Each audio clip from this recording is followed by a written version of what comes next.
ప్రార్థన చేద్దాం. దయచేసి తల వంచండి. కృపయు సమృద్ధి గల మా తండ్రి, మా పరలోకపు ప్రభువా, ఈ పరిశుద్ధ నామమును బట్టి వందనాలు. ఈ సమయమందు నీ సన్నిధిని మేము చేరి లేఖనాన్ని ధ్యానించగోరుతున్నాం.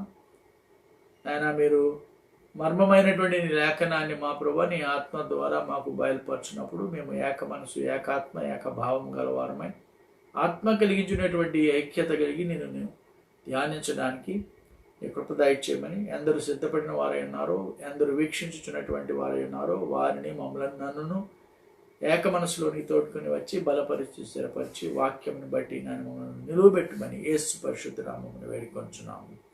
ఆమేన్. దేవునికి స్తోత్రం. మీ అందరికీ వందనాలు. ప్రియ దేవుని బిడ్డలారా, దేవుని యొక్క కృపా బాహుళ్యతలో మరి మనము ముందుగానే ఎరిగినటువంటి విధాన ప్రకారంగా దేవుని యొక్క వాక్యాన్ని ధ్యానించడానికి ప్రభువు దేవుడు మరి యొక్క గొప్ప అవకాశాన్ని మనకు అనుగ్రహింపజేశాడు. కనుక ఆయనను నేను గణపరుస్తున్నాను, దేవుని మయంపరుస్తున్నాను. ఆయన సన్నిధానంలో మనందరం కూడా ఏక మనస్సు గలవారమై ఉండి ఆయన నామాన్ని గణపరచడానికి కృపగల దేవుడు మనకు అనుగ్రహించినటువంటి యోగ్యతను బట్టి దేవునికి వందనాలు తెలియజేస్తున్నాను. అలాగే మరి గడిచిన దినమున మనము రోమీలకు రాసినటువంటి పత్రికలో మొదటి భాగాన్ని మనము నేర్చుకోవడానికి ప్రయత్నం పడుతున్నాం. 2వ అధ్యాయంలో మొదటి భాగంలో మొదటి 5 వచనాల్ని మనం ఒకసారి ధ్యానం చేస్తాం. 5 వచనాలలో కూడా సర్వశక్తులకు దేవుడు పౌలు ద్వారా ఒక ఉన్నతమైనటువంటి ఆలోచనను అక్కడ రోమా సంఘం ఎదుట ఉంచినటువంటి వాడై ఉన్నాడని, ప్రతి మనుషులను కూడా ప్రతి విధముగు తుచ్చమైనటువంటి ఆలోచనల నుండి వాడు వెలుపలికి వచ్చి సర్వోన్నతుడకు దేవుని యొక్క పరిపూర్ణ చిత్తమును వారు ఎరిగినటువంటి వారై ఉండి సృష్టమును ఆరాధించక సృష్టికర్తయగు దేవుని ఆరాధించాలనేటువంటి ఆ ఉన్నతమైనటువంటి ఆలోచన మొదటి అధ్యాయంలో ఆయన మన ముందుంచాడు. అలాగే ఈ 2వ అధ్యాయంలో ప్రియులారా గమనించండి, అది ఒక అన్యజనులకు మాత్రమే ఆయన ఆ విషయాన్ని చెప్పడం లేదు. సున్నతి పొందినటువంటి వారికి, సున్నతి పొందినటువంటి వారికి, అలాగే ధర్మశాస్త్రము కలిగినటువంటి వారికి, ధర్మశాస్త్రము లేనటువంటి వారికి కూడా ఈ విషయాన్ని చాలా స్పష్టంగా ప్రభువు దేవుడు పౌలు ద్వారా తెలియచేస్తున్నాడు అనేటువంటి దాన్ని గ్రహించటకు గాను ఈ 2వ అధ్యాయంలో ఆయన మాట్లాడుతూ ఆయన చెప్పినటువంటి మాటలను మనం గమనిస్తే మొదటిగా పక్షపాతం లేనటువంటి దేవుని గురించి మాట్లాడుతున్నాడు. అంటే మనం తీర్పు తీరుస్తుండేటప్పుడు ఏ క్రియల్ని బట్టి ఎదుటివాడిని తీర్పు తీరుస్తున్నామో అదే క్రియలు కూడా మనం చేయటం ద్వారా దేవుని యొక్క ఉగ్రతకు మనము లోనేటువంటి వారమైండి దైవ చిత్తమును మన జీవితాల ద్వారా లోకమందు ప్రత్యక్షపరచలేనటువంటి జీవితము స్పష్టంగా ఈ దినాన్న క్రైస్తవ జీవితాల్లో కనబడుతుంది. కాబట్టి ప్రతి క్రైస్తవుడు కూడా చాలా జాగ్రత్త కలిగినటువంటి వాడైండి స్వనీతిపరునిగా తను ఎన్నడూ కూడా తను తాను ఆలోచన చేయకుండా దేవుని వాక్య ప్రకారంగా తన జీవితాన్ని కట్టుకోవడానికి నిలిచి ఉండవలసినటువంటి వారైనారు. అలా జీవించగలిగినటువంటి వారు దేవుని యొక్క అనుగ్రహ ఐశ్వర్యము మారు మనస్సు పొందడానికి అనేటువంటి మాటను గ్రహించి వారు మొదట మారు మనస్సు పొంది ఆ మారు మనస్సు వారికి అనుగ్రహించినటువంటి నూతన స్వభావం ఏదైతే వారికి అనుగ్రహించబడిందో ఆ నూతన స్వభావం ద్వారా సర్వశక్తులకు దేవుని యొక్క నామాన్ని లోకమందు ప్రత్యక్షపరచడానికి ప్రభువే వాని యందుండుట ద్వారా కార్యాన్ని సఫలపరుస్తున్నాడు అనేటువంటి దాన్ని మనం గ్రహించాం. అలాగే ఈ దినాన్న వేషధారులైనటువంటి వారి గురించి ఆయన మాట్లాడుతూ ఏమని తెలియపరుస్తున్నాడంటే, మనము ఏ విషయాన్నైనా కానీ ఎదుటివాని విషయంలో తీర్పు తీర్చడం అనేటువంటిది సర్వసాధారణంగా మన జీవితాల్లో కనబడుతుంది. ఏ విషయంలో ఎదుటివాడిని మనం తీర్పు తీరుస్తున్నామో అదే విషయాన్ని కూడా అదే క్రియల్ని మనం చేయడం ద్వారా దేవుని యొక్క ఉగ్రతకు మనం లోనవుతూ ఉన్నాం అనేటువంటి సత్యాన్ని మనం గ్రహిస్తూ మనం ఆ రీతిగా ఆ క్రియల్ని చేస్తున్నాం కనుకనే దేవుని యొక్క అనుగ్రహ ఐశ్వర్యము మారు మనసు పొంది మనం జీవించడం అనేటువంటి ఆలోచన మన శరీరంలోంచి మన జీవితాల్లోంచి అది బయటకు తీసివేయడం ద్వారా మనం కూడా లోకానుసారులుగానే నివసించేటువంటి పరిస్థితి, తదనుగుణంగా దేవుని యొక్క చిత్తమునకు మనం దూరంగా ఉండిపోతున్నాం. కాబట్టి మనం ఎవరిని కూడా తీర్పు తీర్చకుండా దేవుని యొక్క పరిపూర్ణ చిత్తంలో మనల్ని మనం అప్పగించుకుంటూ ప్రభువాని చిత్తమైతే నన్ను నీవు పరిశోధించు అనేటువంటి భావన గలవారమైంది మనం నివసించాలనేటువంటి దాన్ని మనం గడిచిన దినాన్ని మనం నేర్చుకున్నాం. భక్తుడైనటువంటి దావీదు గారు కూడా కీర్తనలో తెలియపరిచే అంశాన్ని మనం ఒకసారి ఆలోచన చేస్తే 139వ కీర్తనలో దావీదు గారు చాలా చక్కని మాటను తెలియచేస్తున్నాడు. 139వ కీర్తన చివరి వచనాలని మనం చదువుదాం. ఒకసారి 139వ కీర్తనలోని చివరి వచనాన్ని మనం గమనించగలిగినట్లయితే, భక్తుడైనటువంటి దావీదు ఈ కీర్తనను రాస్తూ తన యొక్క అనుభవంలో దేవునిని అతడు కలిగినటువంటి విధానాన్ని పూర్ణంగా ఎరిగినటువంటి వాడై ఉండి, తన యొక్క జీవన క్రమంలో ఏ రీతిలో అతడు తల్లి గర్భమందు పిండంగా రూపించబడక మునుపుగా ప్రభువు దేవుని యొక్క పరిపూర్ణ చిత్తంలో అతడు ఉన్నాడు దాన్ని గ్రహించగలిగాడో, దాన్ని ఎరిగినటువంటి దావీదు గారు ఈ యొక్క కీర్తన భాగంలో 139వ కీర్తనలో చివరి వచనాలు అంటున్నాడు. అనగా 23, 24 వచనాలు. 23, 24 వచనాన్ని నేను చదువుతూ ఉన్నాను, వినండి. దేవా, నన్ను పరిశోధించి నా హృదయమును తెలుసుకొనుము, నన్ను పరీక్షించి నా ఆలోచనను తెలుసుకొనుము. నీకు ఆయాసకరమైన మార్గము నా యందున్నదేమో చూడుము, నిత్య మార్గమున నన్ను నడిపించుము. అంటే ఎవరైతే స్వపరీక్ష చేసుకోగలుగుతున్నారో, ఎవరైతే తనను తాను పరీక్షించుకొనుచు ఎదుటివారిని తీర్పు తీర్చకుండా, ఎదుటివారిని తీర్పు తీర్చడానికి ముందుగా ఏ విషయంలోనైతే మనము ఎదుటివారిని తీర్పు తీర్చుచూ ఉన్నామో అదే విషయంలో మన జీవితాన్ని మనం ఒకసారి పరిశీలన చేసుకోగలిగినటువంటి వారమైతే చాలా మటుకు ఎదుటివాడిని తీర్పు తీర్చాం. ఇప్పుడు అదే విషయంలో మనము దేవుని ఎదుట పరిశుద్ధులంగా మనం కనపరచబడుతూ ఉండేటప్పుడు, ఒకవేళ ఎదుటివాడిని తీర్పు తీర్చుచూ ఉండేటప్పుడు దేవుని చిత్త ప్రకారంగా మనం ఉన్నాం కాబట్టి తీర్పు తీర్చడానికి ఒకవేళ అవకాశం ఉంటే ఉండవచ్చును. ఆ రీతిగా తీర్పు తీర్చేటటువంటి వారు మరి ఏ విషయాల్లో కూడా లోకానుసారంగా జీవించడానికి వీలుండదు. అంటే ధర్మశాస్త్రాన్ని అనుసరించేటువంటి వాడు జీవితకాలం ఎలాగైతే ధర్మశాస్త్రాన్ని అనుసరించుచు అందులో చెప్పబడ్డటువంటి ఆజ్ఞలు దేన్ని కూడా ఏ క్షణమందనూ మేరకుండా ఉండాలో, అలాగే ఎదుటివారికి తీర్పు తీరుస్తున్నటువంటి వాడు కూడా ఒక విషయంలో తాను పరిశుద్ధుడిగా ఉంటే సరిపోదు, అన్ని విషయాల్లో కూడా తాను పరిశుద్ధుడై ఉండి ఎదుటివారికి తీర్పు తీర్చాలి. అది జరగనప్పుడు ఏం చేయాలంటే మనల్ని మనం తీర్పు తీర్చుకోవడం చాలా మంచిది. అందుకనే దావీదు గారు దాన్ని ఎరిగినటువంటి వాడై ఉన్నాడు కాబట్టి వేషధారి వలె దేవుని దగ్గర నిలవబడి, ప్రభువా, నేను దినానికి 3 మార్లు ప్రార్థన చేశాను, దినానికి 7 మార్లు ప్రార్థన చేశానని ఆయన చెప్పినటువంటి ఆయనే తను వేషధారిగా ఉండడం మానివేసేసి హెచ్చరించబడిన వెంటనే అతడు తన హృదయం ముందు నొచ్చుకున్నటువంటి వాడయండి. ఎప్పుడైతే బెత్షెబా దగ్గర ఆయన పాపం చేసి నాతాను ద్వారా హెచ్చరించబడ్డాడో పశ్చాత్తాపంలోనికి వచ్చి ప్రభువును క్షమించమని అడిగాడు. కాబట్టి ప్రభు అతన్ని క్షమించాడు. నాకు ఇష్టుడు అనేటువంటి ఒక బిరుదును ఆయనకి ఇచ్చినటువంటి విధానాన్ని మనము సమూయేలు గ్రంథాల్లో చాలా స్పష్టంగా చూస్తాం. కనుకనే ఆయన ఇక్కడ ఏమంటున్నాడు, ప్రభువా, దేవా, నన్ను పరీక్షించు, పరిశోధించు, నా హృదయాన్ని నువ్వు పరిశోధించి తెలుసుకో. ఎందుకంటే హృదయము దేన్ని బట్టి నిండుతూ ఉంటుందో అవే మాటలు మాట్లాడుతుంది అనేటువంటి దాన్ని సువార్త గ్రంథాల్లో ప్రభు అయిన క్రీస్తు వారు చెప్పాడు. హృదయము దేనిని బట్టి నింపబడుతుందో అవే దానినే మాట్లాడుతుంది అనేటువంటి సత్యం మనం కూడా ఎరిగినటువంటి వారమే. కాబట్టి మన హృదయాన్ని మనం పరిశీలన చేయాలి. రెండవదిగా ఆయన ఏమంటున్నాడు, నన్ను పరీక్షించి నాకు నా ఆలోచన తెలుసుకో, నా మనసులో ఏంటుంది అనేటువంటిది కూడా ప్రభువా నీవు తెలుసుకో. ఎందుకంటే నాకు మనస్సులో నీకు హితవి కాని ఆలోచనలు కానీ నా జీవితంలో ఉంటున్నాయేమో, లేకపోతే నేను మాత్రమే బాగుండాలి, ఎదుటివాడు బాగుండకూడదు అనేటువంటి ఆలోచనలు కానీ ఒకవేళ నా జీవితాల్లో ఉంటున్నాయేమో. కాబట్టి దాన్ని కూడా ప్రభువా నీవు తెలుసుకో. ఇంకేమంటున్నాడు మూడవదిగా, నీకు ఇష్టం లేనటువంటి కార్యం ఏదైనా, మార్గం ఏదైనా కానీ నేను అనుసరిస్తున్నట్లయితే దయచేసి నన్ను క్షమించి ఆ మార్గం నుండి నన్ను తప్పించి నీతి మార్గంలో నడిపించు. అంటే ఎవరైతే తనను తాను పరీక్షించుకొనొచ్చు ఎదుటి వారిని తీర్పు తీర్చగా ఉండగలిగినటువంటి వాడై ఉన్నాడో వాడు నీతి మార్గం అందు నివసించడానికి, నడవడానికి, వానిని పోలి అనేక మంది నడుచుటకు గాను అతడు మార్గదర్శిగా ఉండడానికి యోగ్యుడవుచున్నాడు అనేటువంటి దాన్ని మనం ఎరిగినటువంటి. అందుకనే పౌలు చాలా తీవ్రతతో ఈ విషయాన్ని సంఘానికి తెలియపరుస్తున్నాడు.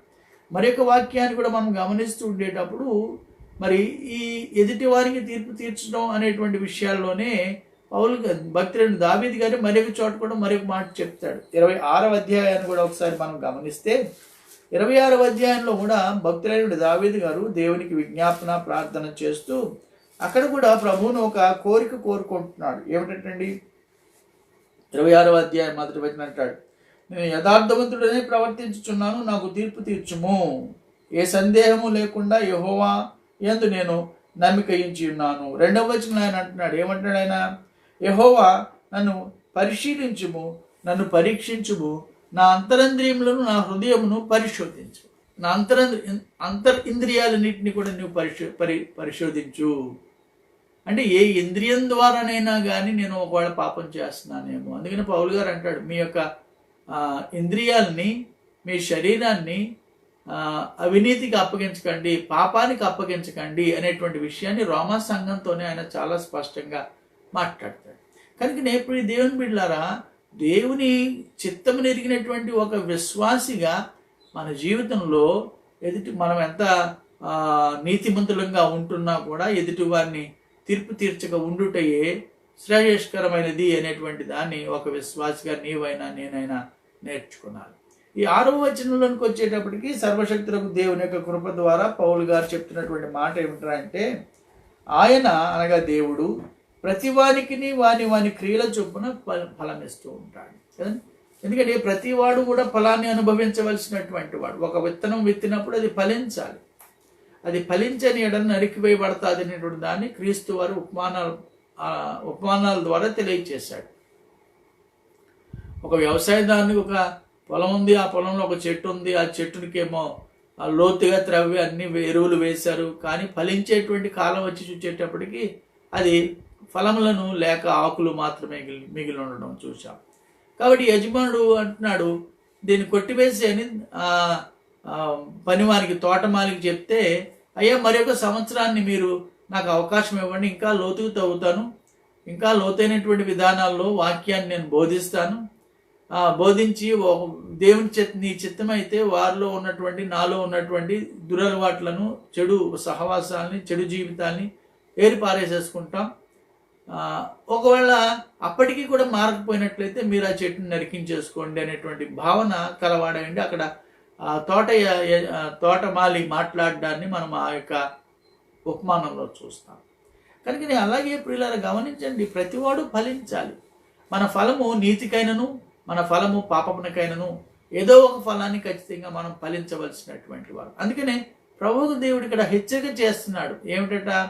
మీరు ఎదుటి వారిని తీర్పు తీర్చుట ద్వారా దేవుని ఉగ్రతకు లోనవుతున్నారు. కాబట్టి మీరు ఇక్కడ ఒక విషయాన్ని గమనించాలి.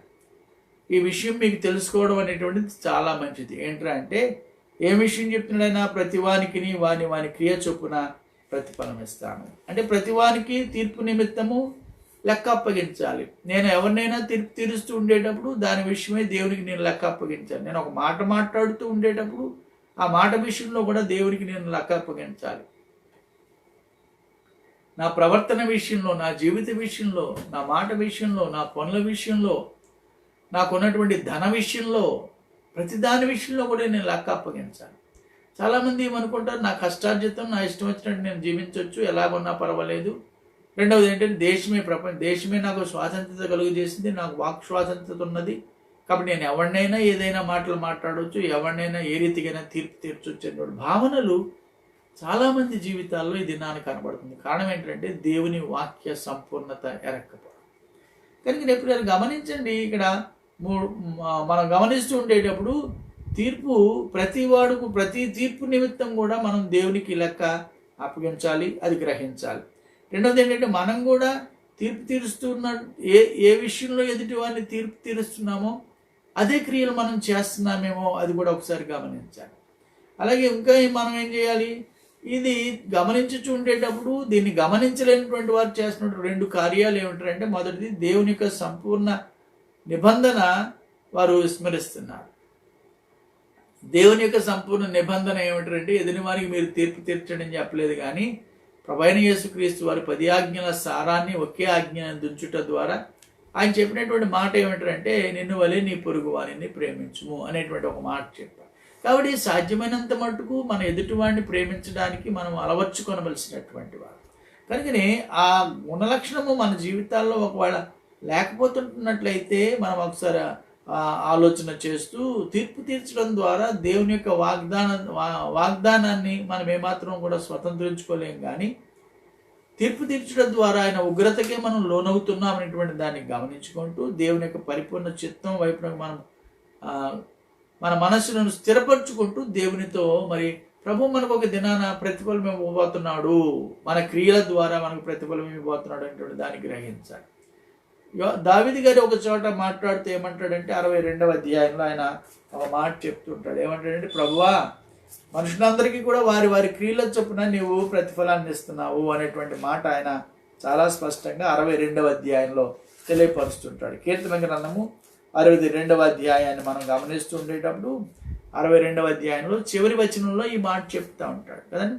ఇది దావీదు గారే ఈ కీర్తనం రాసుకొస్తూ 11వ వచనం అంటాడు, నా ప్రాణము దేవుని నమ్ముకొని మౌనముగా ఉన్నది, ఆయన వలన నాకు రక్షణ కలుగును. ఇంకా ఆయన తనకు ఎలాగై ఉన్నాడు అనేటువంటి విషయాన్ని చెప్పుకొస్తూ చివరి మాటకు వచ్చేటప్పటికి అంటున్నాడు, ప్రభువా మనుషులందరికీ వారి వారి క్రియల చొప్పున నీవే ప్రతిఫలమిచ్చుచున్నావు కాగా కృపచూపుటయు నీది. ప్రభువే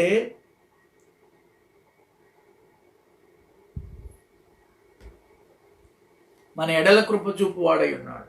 ఎందుకంటే కృప క్రీస్తు ద్వారానే ఈ లోకంలో ఎవరికైనాను లభ్యమవుతుంది అనేటువంటి దాన్ని గ్రహించాలి. ఎందుకనగా దేవుడు మానవుని రక్షించు నిమిత్తమై మనుజావతారిగా ఈ లోకానికి రావడం ద్వారా మనల్ని ఆయన కనికరపడినటువంటి వాడయండి. ఆయన నిత్యత్వాన్ని అనుభవించుటకును దాన్ని మనం పొందిన వారమై ఆయనతో పాటు నిలిచి ఉండడానికి ఆయన మన ఎడల కృప చూపినటువంటి వాడై ఉన్నాడు కనుక కృపలో ప్రవేశం కలిగిన మనం చాలా జాగ్రత్త కలిగినటువంటి వారమండి. ప్రభువును మహిమపరచవలసినటువంటి వారమై ఉన్నాం. రాబోయే ఎపిసోడ్స్లో మనం దాని గురించి కూడా ఆలోచన చేస్తాం. కనుక ప్రియులు ఇక్కడ ఆయన ఏమంటున్నాడు, చాలా స్పష్టమైన మాట అంటున్నాడు, ప్రభువా మనుషులందరికీ వారి వారి క్రియల చొప్పున నీవే ప్రతిఫలం ఇస్తున్నావు. అంటే ఒకరికి ప్రతిఫలం ఇవ్వడం, ఒకరిని తీర్పు తీర్చడం దేవుని వంతే కానీ మన వంతు కాదు అనేటువంటి దాన్ని ఒక విశ్వాసిగా నేను గ్రహించాలి. ఎప్పుడైతే దాన్ని నేను గ్రహించగలిగినటువంటి వాడిని అవుతానో ఎదుటి వాడిని తీర్పు తీర్చడానికి భయపడతాను. ఎప్పుడైతే నేను ఎదుటి వారికి తీర్పు తీర్చడానికి భయపడుతూ ఉన్నానో నేను దేవునికి లోబడిన వాడినై ఉన్నాను అనేటువంటి సత్యము నా అంతటా నేనుగానే తెలుసుకుంటాను. కాబట్టి ఎప్పుడైతే నా అంతటా నేను దేవునికి లోబడిన వాడినై ఉన్నాను కనుకనే ఎదుటి వారిని నేను తీర్పు తీర్చడం కూడా నా పని కాదనేటువంటి సత్యాన్ని నేను గ్రహిస్తూ ఉన్నప్పుడు ఖచ్చితంగా నేను దేవుని యొక్క ఆశీర్వాదాన్ని, తద్వారా వచ్చేటువంటి మహిమను, తద్వారా వచ్చేటువంటి సమస్తాన్ని అనుభవించేటువంటి వానిగానే ఉంటాను కానీ వాటిని పోగొట్టుకునేటువంటి వానిగా ఉండను. అంటే చాలామంది మనం ఈ దినాల్లో ఎదుటివారిని తీర్పు తీర్చుట ద్వారా మనకు రావలసినటువంటి ఆశీర్వాదాన్ని పోగొట్టుకుంటున్నాం అనేటువంటి దాన్ని విపులంగా అర్థం చేసుకోవాలి. కనుక పౌలు గారు ఆ మాటను భక్తుడైనటువంటి దావీదు గారు ఆ మాట చెప్తూ కృప చూపుట నీ వంతు. జ్ఞానైనటువంటి సొలొమోను కూడా ఈ విషయాల్లో చాలా చక్కని మాట చెప్తాడు. ఒకసారి అది కూడా మనం చూసి ముందుకు వెళ్దాం. సొలొమోను రాసిన గ్రంథాల్లో మొదటి గ్రంథమైనటువంటి సామెతల గ్రంథం. సామెతల గ్రంథాన్ని మనం గమనించినప్పుడు సామెతల గ్రంథాల్లో 24వ అధ్యాయంలో 12వ వచనంలో ఈ రీతిగా మాట్లాడుతున్నాడు. 24వ అధ్యాయము 12వ వచనాన్ని నేను చదువుతూ ఉన్నాను, దయచేసి వినండి. ఈ సంగతి మాకు తెలియదని నీవు అనుకొని ఎడలా. ఏ సంగతి? ఎదుటి వారికి తీర్పు తీర్చుట వలన దేవుని ఉగ్రత నీ మీదకి వస్తుంది అనేటువంటి సంగతి నీకు తెలియకపోతే, అందుకని ఏమంటున్నాడు ఇక్కడ ఆయన, ఈ సంగతి మీకు తెలియదని నీవు అనుకొని ఎడలా. ఏమవుతుందండి? హృదయంలో శోధించువాడు నీ మాటను గ్రహించును కదా, నేను కనిపెట్టువాడు దాన్ని నెరుగును కదా, నరులకు వారి వారి పనులను బట్టి ఆయన ప్రతికారము చేయుచును కదా. నరులకు వారి వారి పనులను బట్టి ప్రతికారం చేస్తున్నాడు కదా దేవుడు అనేటువంటి దాన్ని జ్ఞానైనటువంటి సొలొమోను గారు తెలియపరుస్తున్నాడు. కనుక ఇప్పుడు దేవుని బిడ్డలారా ఈ కడవరి దినాల్లో మనం యోచించవలసినటువంటి విధానం ఏమిటంటే, ఎదుటివారిని తీర్పు తీర్చుట కంటే మనల్ని మనము తీర్పు తీర్చుకోవడం అనేటువంటి విధానాన్ని అలవర్చుకోవాలి. ఇది అంత తొందరగా తేలిగ్గా మనకు రాదు. ఎప్పుడు మనకి అలవాటు పడతామంటే ఎప్పుడైతే మన విశ్వాసంలో మనం ఎదగలుగుతామో అప్పుడే అలవాటు పడతాం. అలాగని విశ్వాసంలో ఎదుగుతున్నటువంటి వాళ్ళందరూ దీన్ని సంపూర్ణతను రాగలరంటే వాస్తవంగా వస్తారు. వచ్చినట్టు భ్రమించేటువంటి వాడు ఎదుటివాడిని తీర్పు తీరుస్తూ ఉంటాడు. కాబట్టి దీన్ని మనం చాలా జాగ్రత్తగా ఆలోచన చేయవలసినటువంటి వారు. ఎందుకంటే దేవుని యొక్క తీర్పు అనివార్యమై ఉన్నది. ఏదో ఒక సమయాన ప్రభు అయిన క్రీస్తు వారు ఈ లోకానికి వేంచేయినప్పుడు సంఘము ఎత్తబడిన తరువాత విడనాడబడినటువంటి ప్రతి వారిని కూడా ఆయన తీర్పు తీర్చుతున్నటువంటి వాడు. శ్రమల ద్వారా వారికి మార్పు కలిగజేసేటువంటి వాడిగా ఉన్నాడు. కాబట్టి ఆ కాలాల్లో కూడా మార్పు చెందడానికి కూడా దేవుడే తనదైనటువంటి ఆలోచన ద్వారా మళ్ళా ఆయన ప్రవక్తల్ని పంపేటువంటి అవకాశాలు ఉన్నాయి. ఇద్దరిని పంపుతున్నాడు. వారి ద్వారా మార్పు జరిగేటువంటి కార్యాలు జరుగుతున్నటువంటి విషయాన్ని ప్రకటన గ్రంథాల్లో సర్వోన్నతులకు దేవుడు చాలా స్పష్టంగా యోహాను గారి ద్వారా వ్రాయించాడు. అంటే దేవుని యొక్క పరిపూర్ణ ఉద్దేశం ఏంటంటే ఏ విధంగానైనా కానీ ఎవడు కూడా రక్షణలోనికి రాకుండా ఉండాలి అనేటువంటిదే దేవుని ప్రణాళిక. కాబట్టి ఆయా విధానాల్లో ఆయా రీతులలో ఆయన తన యొక్క కార్యాన్ని మనుష్యుల ఎడల సఫలపరచడానికి ఆయన ఎల్లప్పుడూ ఇష్టత కలిగినటువంటి దేవునిగా ఉన్నాడు. దేవునికి స్తోత్రం. కనుక ప్రియులారా, దేవుని యొక్క క్రియలు, దేవుని యొక్క తీర్పు అనివార్యంగా ఉంటుంది. కాబట్టి అది నీవు నేను చేసేటువంటి క్రియల ద్వారానే ఉంటుంది. కాబట్టి మనం జాగ్రత్త గలవారమై ఉండాలి. భక్తులైనటువంటి పౌలు గారు కూడా ఈ విషయాన్ని పొందుపరుస్తూ ఉంటాడు. పౌలు రాసినటువంటి గ్రంథాన్ని కూడా మనం ఒక పర్యాయం ఆలోచన చేయగలిగినట్లయితే పౌలు రాసినటువంటి గ్రంథాల్లో కొరింథీయులకు రాసినటువంటి 2వ పత్రికను మనం గమనించినప్పుడు కొరింథీయులకు రాసినటువంటి 2వ పత్రిక 5వ అధ్యాయంలో 11వ వచనంలో ఈ మాట తెలియపరుస్తుంటాడు. 2వ కొరింథీయులకు రాసినటువంటి పత్రిక 5వ అధ్యాయము 10వ వచనం, 10వ వచనంలో ఈ మాట అంటున్నాడు. ఏమంటాడు ఆయన? ఎందుకనగా తాను జరిగించిన క్రియలు చొప్పున, నేను జరిగించినటువంటి క్రియలు చొప్పున, అవి మంచివైనను సరే చెడ్డవైనను సరే, దేహముతో జరిగించిన వాటి ఫలము ప్రతివాడు పొందునట్లు మనమందరమును క్రీస్తు న్యాయపీఠం ఎదుట ప్రత్యక్షము కావలేను. క్రీస్తు ప్రభుల వారి యొక్క న్యాయపీఠం ఎదుట మనం ప్రత్యక్షం అవ్వాలనేటువంటి దాన్ని మనం ఒకసారి జ్ఞాపకం చేసుకుంటూ, మనము సాధ్యమైనంత మటుకు తీర్పు సైతం కూడా అనివార్యమే. కాబట్టి తీర్పులోనికి మనం రాకుండా ఉండున్నట్లుగా, తీర్పు నుండి మరణంలోనికి వెళ్లకుండా తీర్పు పునరుద్ధానంలోనికి, జీవములోనికి ప్రవేశించినటువంటి యోగ్యకరముకు విశ్వాస జీవితాన్ని అలవర్చుకునుటయే క్రైస్తవ లక్షణము. కాబట్టి మనం ఒకసారి ఆలోచన చేయవలసినటువంటి వారమైనా ఇవి జరగాలి అంటే పౌలు గారు అక్కడ ఏమంటున్నాడు అంటే సత్క్రియ చేయమంటున్నాడు. సత్క్రియ చేయమని ఎందుకు అంటున్నాడు అంటే అక్కడ ఉన్నటువంటి సంఘము యూద క్రైస్తవ సంఘం, అలాగే అన్య క్రైస్తవ సంఘం. అన్యజనులు ధర్మశాస్త్రాన్ని అనుసరించేటువంటి వారు, అలాగే యూదులు ధర్మశాస్త్రాన్ని అనుసరించేటువంటి వారు, ఇంకా అన్యజనుల కంటే నిష్ఠాగరిష్ఠులుగా యూదులు వారు ధర్మశాస్త్రాన్ని అనుసరించేటువంటి వారిగా మనం చూస్తున్నాం. ఎందుకంటే యూదులలో ఒకటే అదే తెగ, యూదులే ఒక తెగ వాళ్ళు ఉండి వాళ్ళు చేస్తున్నారు. అన్యజనుల్లో నానా తెగలు ఉన్నాయి. వారి వారి తెగలు, వారి వారి సంస్కృతులు, వారి వారి ధర్మాల ప్రకారంగా ఒక్కొక్కరికి ఒక్కొక్క విధమైనటువంటి విధానాలు ఏర్పడడం అనేటువంటి దాన్ని చాలా స్పష్టంగా భౌతిక పరంగా బయట మనం చూస్తూ ఉండేటప్పుడు గమనించగలుగుతున్నాం. కనుక ఇప్పుడు దేవుని బిడ్డలారా, దేవుని యొక్క లేఖనం ఇక్కడ ఏమని చెప్తున్నది అంటే సత్క్రియందు ఆసక్తి కలిగి ఉండడం. అంటే సత్క్రియ అంటే ఏమిటి? సత్క్రియ ఏమిటంటే ధర్మాన్ని ఆచరించడం. అందుకని భూ సంబంధంగా ఉన్నటువంటి ధర్మం ఉంది, పర సంబంధంగా ఉన్నటువంటి ధర్మం. కాబట్టి ఇక్కడ వాక్యాన్ని మనం గమనిస్తూ ఉండేటప్పుడు పౌలు గారు ఈ రోమా సంఘంతో మాట్లాడుతూ, ఈ రోమా సంఘము మిశ్రితమైనటువంటి సంఘంగా ఉంది కాబట్టి వారు వీరు కూడా అర్థం చేసుకునేటట్లుగా ఈ మాటను ఆయన తెలియచేస్తున్నాడు. ఏమంటున్నాడు ఆయన? ఒకసారి ఆ వాక్య భాగాన్ని మనం గమనించి చదువుదాం. ఆ వచనాన్ని ఏమన్నాడు? 7వ వచనంలో సత్క్రియను ఓపికగా చేయుచు మహిమను ఘనతను అక్షయతను వెదకు వారికి నిత్య జీవం కలుగుతాయి. సత్క్రియను ఓపికగా చేస్తూ ఉండాలి, కొనసాగిస్తూ ఉండాలి. అదంటే ఒక రోజు చేసి రెండో రోజు మానేయడానికి వీల్లేదు. ఓపికగా చేయడం అంటే కంటిన్యూస్ ప్రాసెస్, అది ఎవ్రీడే ప్రాసెస్. ప్రతి ఉదయం లేవగానే బ్రషింగ్ ఎలా చేసుకుంటున్నామో అలాగే సత్క్రియ చేయడం అనేటువంటిది అలవర్చుకోవాలి. అది ఎంత లీనియన్స్గా దాన్ని చేశారంటే చీమలకి కొన్ని బియ్యం వేయడం కూడా సత్క్రియ అన్నట్టుగా మార్చి పడేసేసారు. అది సత్క్రియ అవ్వదు.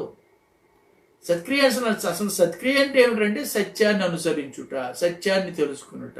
ఎవడైతే సత్యాన్ని తెలుసుకుంటాడో వాడు మంచి పని చేస్తున్నాడు. సత్యాన్ని తెలుసుకున్నటువంటి వాడు దుర్నీతి పరుడైపోతున్నాడు. కాబట్టి దుర్నీతిలోనే వాడు తన జీవనాన్ని కొనసాగింపు చేస్తున్నాడు. దుర్నీతి పరుడై ఉండి కొన్ని ఏవో మంచి పనులు చేసినంత మాత్రాన ఆ యొక్క మంచి పనులు తనకు నీతిగా ఎంచబడం అనేటువంటి దాన్ని కూడా మనం గ్రహించవచ్చు. అందుకని పౌలు గారు అంటాడు, నేను నీతిమంతునిగా అగుపడు నిమిత్తం అంటూ కొన్ని విషయాలు చెప్తాడు. ఎఫ్ఎస్సి సంఘంతో మాట్లాడుతూ ఫిలిప్పీలకు రాసినటువంటి పత్రికలో ఆయన ఆ విషయాన్ని చాలా స్పష్టంగా తెలియచేస్తూ 3వ అధ్యాయంలో ఆ మాటను ఆయన మనకు బయలుపరుస్తున్నాడు. చూడండి, 3వ అధ్యాయంలో 8వ వచనం 9వ వచనాన్ని నేను చదువుతున్నాను, దయచేసి వినండి. ఫిలిప్పీలకు రాసినటువంటి పత్రిక 3వ అధ్యాయము 9వ వచనం ఏమంటున్నాడు అక్కడ ఆయన? క్రీస్తును సంపాదించుకొని ధర్మశాస్త్ర మూలమైన నా నీతిని కాక, అంటే ధర్మశాస్త్రము ప్రతి వానికి కొంత మట్టుకు నీతిని కలుగ చేస్తూ ఉన్నది అనేటువంటి దాన్ని ఇక్కడ మనం గ్రహించాలి. అలాగే అది ఏ ధర్మశాస్త్రమైనా కానీ, అది ధర్మశాస్త్రం, హిందూ ధర్మశాస్త్రం అవ్వచ్చు, చివరికి యూదుల ధర్మశాస్త్రం కూడా అవ్వచ్చు. మనము ధర్మశాస్త్రము కలిగిన వారమా అంటే మనకు ధర్మశాస్త్రం లేదు. క్రైస్తవుడైనటువంటి వానికి ధర్మశాస్త్రం లేదు, క్రీస్తే ధర్మశాస్త్రం అయి ఉన్నాడు. కాబట్టి మోషే ధర్మశాస్త్రాన్ని యూదులైనటువంటి వారు వారి ధర్మశాస్త్రాన్ని అన్యులైనటువంటి వారు ఏ రీతిగా అయితే పాటించుచు దానిని సంపూర్తి చేసుకొనలేక దినదినము భ్రష్టులైపోవచ్చు, అపవిత్రులవచ్చు, దేవుని యొక్క ఉగ్రతకు లోనైపోతున్నారు. అలాగే క్రైస్తవుడైనటువంటి వాడు సైతం కూడా ఏ విధంలోనైనా కానీ ప్రభువైన యేసుక్రీస్తు వారి ప్రత్యక్షత తన జీవితం ద్వారా జరగకుండానట్లుగా తన ఇష్టానుసారమైన జీవితాన్ని జీవించేటువంటి వాడు కూడా అటువంటి దుర్భర జీవితాన్ని జీవించవలసినటువంటి వాడు. కనుక దీన్ని మనం గ్రహించాలి. దీన్ని గమనిస్తూ ఏమంటాడు పౌలు గారు? క్రీస్తును సంపాదించుకుని ధర్మశాస్త్ర సంబంధమైన నా నీతిని బట్టి కాక విశ్వాసము వలనైన నీతి అనగా విశ్వాసమును బట్టి దేవుడు అనుగ్రహించు నీతి గలవాడనై ఆయన యందు అగుపడు నిమిత్తము. అంటే ధర్మశాస్త్ర సంబంధము నీతి విధి నీ జీవితంలో క్రీస్తు ద్వారా కనపరచబడవలసినదై ఉన్నది. ఎప్పుడైతే క్రీస్తు ద్వారా అంటే అప్పుడు ధర్మశాస్త్రము క్రీస్తునందు కొట్టివేయబడింది గనుక, లేక నెరవేర్చబడింది గనుక, ఆ నెరవేర్చబడినటువంటి ధర్మశాస్త్రము క్రీస్తు అయి ఉన్నాడు గనుక క్రీస్తుని యందు నివసించుట ద్వారా క్రీస్తు కలిగిన నీతిని నీవు లోకంలో ప్రత్యక్షపరిచేటువంటి ఒక విశ్వాసిగా ఉండగలుగుతావు. కాబట్టి ఎప్పుడు ఈ స్థితి మనకు అలవర్చబడుతుంది. అది జరగాలంటే ఎదుటివాడికి తీర్పు తీర్చడం మానేసేసి నన్ను నేను తీర్చుకుంటూ సత్యాన్ని పరిపూర్ణంగా ఎరిగినటువంటి వాడినే సత్యముందు ప్రతిష్ఠ చేయబడిన ప్రకారంగా సత్యమునే అనుసరించవలసినటువంటి భారము ఒక విశ్వాసిగా, ఒక క్రైస్తవునిగా నేను కలిగినటువంటి వాడిని. బిడ్డలారా, పౌలు చేస్తున్నాడు. ఎందుకంటే సత్క్రియలు విమోచనను కలుగ చేయలేవు, సత్క్రియ పాప క్షమాపణను కలుగ చేయలేవు. అంచేతనే లోకంలో చాలామంది సత్క్రియలు చేస్తున్నారు కదండి. ఈ మధ్యకాలంలో జరిగిన ఒక మంచి కార్యాన్ని గురించి నేను మీకు చెప్తాను. ఎందుకంటే నేను కూడా ఆ వ్యక్తిని అభినందిస్తున్నాను. ఆయన పేరు సోను సూద్ అనేటువంటి ఒక యాక్టర్ చేసినటువంటి పని ఏమిటంటే, ఈ కరోనా టైంలో ఎందరైతే ఈ యొక్క స్వస్థలాల్లోంచి వేరే చోటికి పనులకు వెళ్ళిపోయి అక్కడ మరి ఇరుక్కుపోయి తిండి లేక ఇంటికి వెళ్ళలేనటువంటి పరిస్థితులు ఉన్నాయో వారందరి విషయంలో చాలా చక్కటి పరిణామం చేశాడు. భారతదేశంలో చేసినటువంటి వారికి అందరికంటే అధికంగా ఆయన చేశాడు. కాబట్టి ఆయన నీతిమంతుడేనా అంటే ఆ క్రియ చేసినంత మాత్రాన ఆయన నీతిమంతుడు కాలేడు. కాకపోతే మంచి మనస్సు కలిగినటువంటి వాడు, మంచి మనస్సాక్షి కలిగినటువంటి వాడు. ఒక వ్యక్తి మంచి మనస్సు కలిగినంత మాత్రాన, మంచి మనస్సాక్షి కలిగినంత మాత్రాన పాప విమోచన పొందజాలడు. కాబట్టి సోను సూద్ ఇంకా తెలుసుకోవాల్సిన ఒక ఉన్నతమైన విషయం ఏమిటంటే ప్రభువైన యేసుక్రీస్తు వారిని తెలుసుకోవాలి. ఒకడు ఎప్పటికీ ఆయన దాన్ని తెలుసుకున్నాడు అనుకో, తను చేసినటువంటి క్రియల ద్వారా ప్రభువును ప్రత్యక్షపరుస్తున్నాడు. అలాగే నీవైనా నేనైనా కూడా ఎదుటివారికి అవసరమవుతున్నటువంటి కార్యాలు చేయడం ద్వారా అవి మనకు నీతిని ఆపాదింప చేయవు, కానీ మన ద్వారా వానికి ప్రభువును ప్రత్యక్షపరిచేటువంటి యోగ్యత మాత్రం కలిగచేస్తాయి. అందుకంటున్నాడు, ఆసక్తి కలిగి చెయ్యండి, మానకుండా చెయ్యండి, విడవకుండా చెయ్యండి అనేటువంటి మాట ఎందుకని చెప్తున్నాడు? సత్క్రియ చేయటం వలన జరిగేటువంటిది ఏమిటంటే దేవుని యొక్క ప్రత్యక్షతను నీవు ఎదుటివానికి కనపరచడానికి యోగ్యుడు అవుతావు. కాబట్టి ఈ సత్క్రియ చేసేటువంటి వాడు కూడా ముందు తను ఎటువంటి వాడై ఉండాలి? దైవ సంబంధము అనగా సత్య సంబంధము జీవనములో నిలిచినటువంటి వాడై ఉండాలి. అంటే సత్యంలో నేను నిలబడ్డాను అనుకుంటే సరిపోతుందా?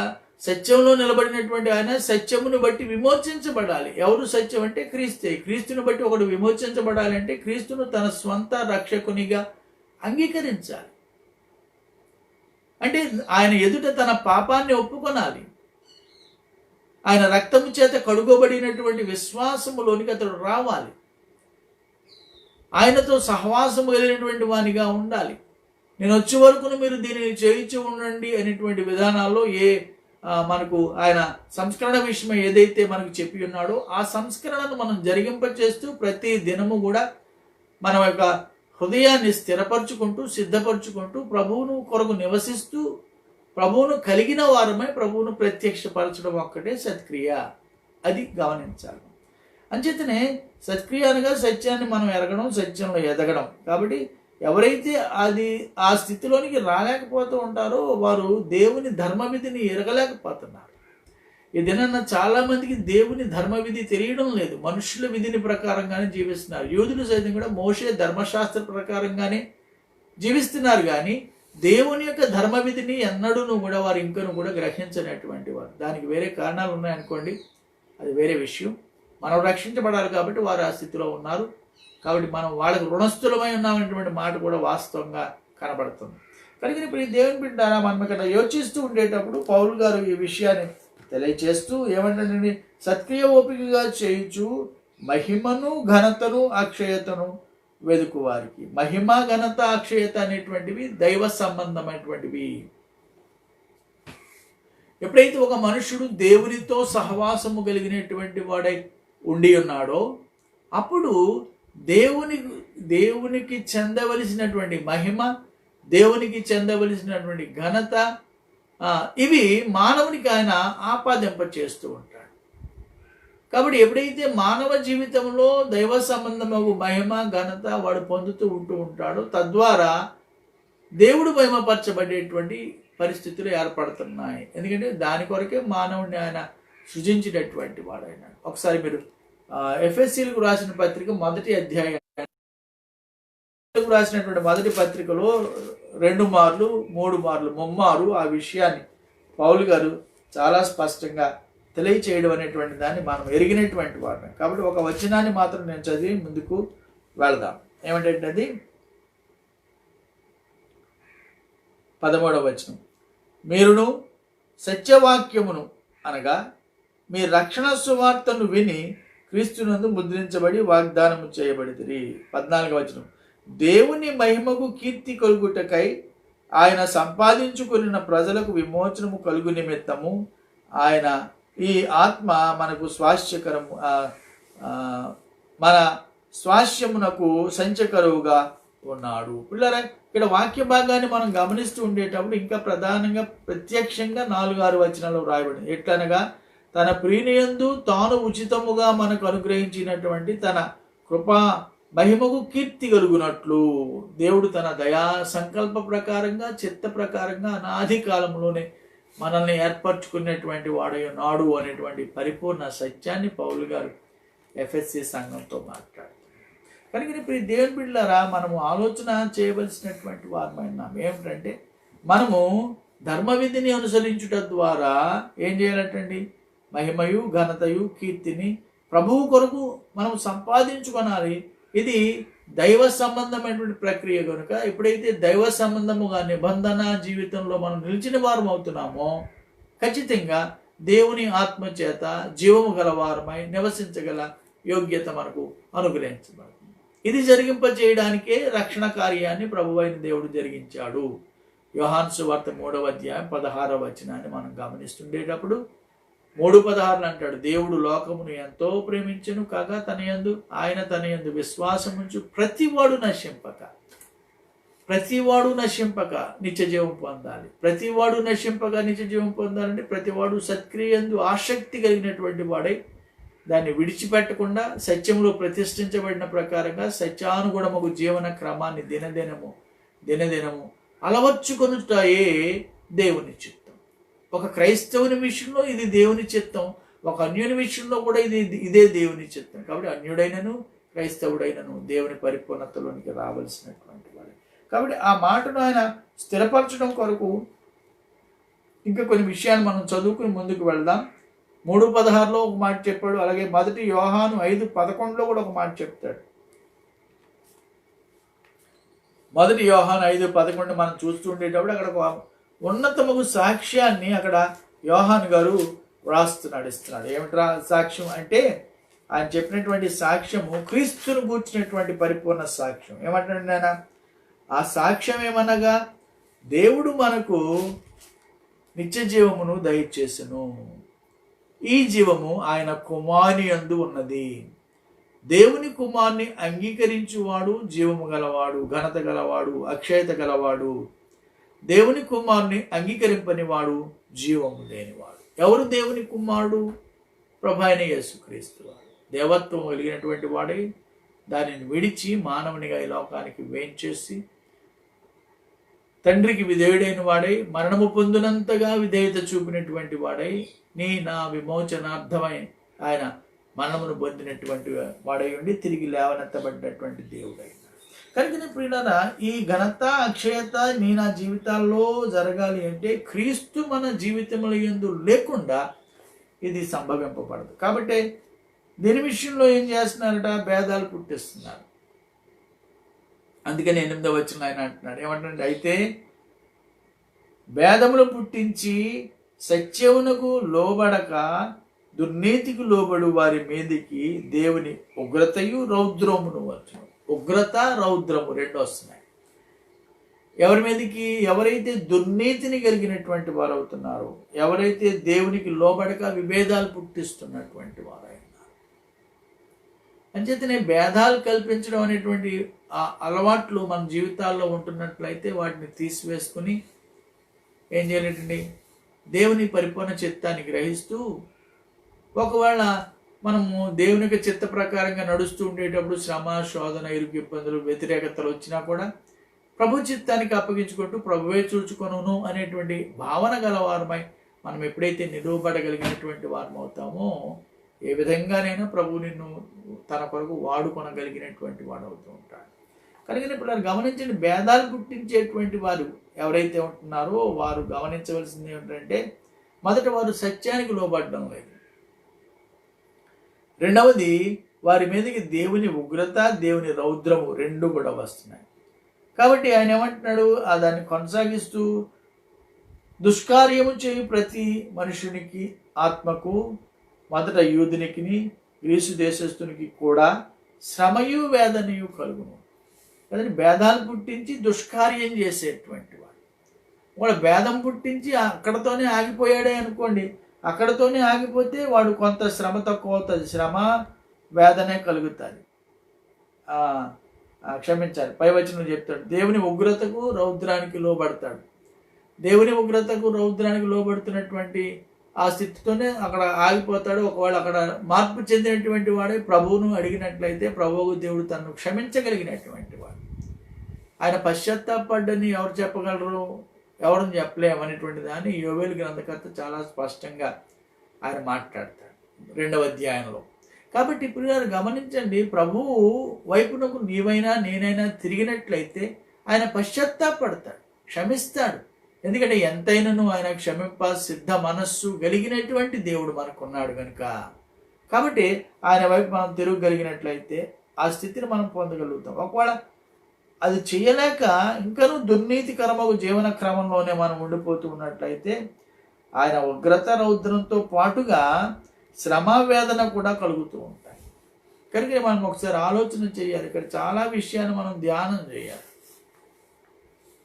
శ్రమవేదన కలగడం, అలాగే ఆయన యొక్క ఉగ్రతకు రౌద్రతకు మనం పాలవడం అనేటువంటి వాటిని ఆలోచన చేస్తూ ఉండేటప్పుడు మనం జడ్జ్ చేస్తున్నాం కనుక, ఎదుటివాడిని తీర్పు తీరుస్తున్నాం కనుక ఈ క్రియలు మన జీవితాల్లో సంభవించబోచు ఉన్నవి అనేటువంటి ఆ సత్యాన్ని మనం గ్రహిస్తూ దుర్నీతి నుండి మనం వేరుపరచబడిన వారమై ఉండాలి. అందుకని దుర్నీతి నుండి వేరుపరచబడాలి, దేవుని ఉగ్రత నీ మీద రాకుండా ఉండాలంటే ఒకే ఒక విషయం నువ్వు గ్రహించాలి, ఏంటంటే దేవునిగా తెలుసుకోవాలి.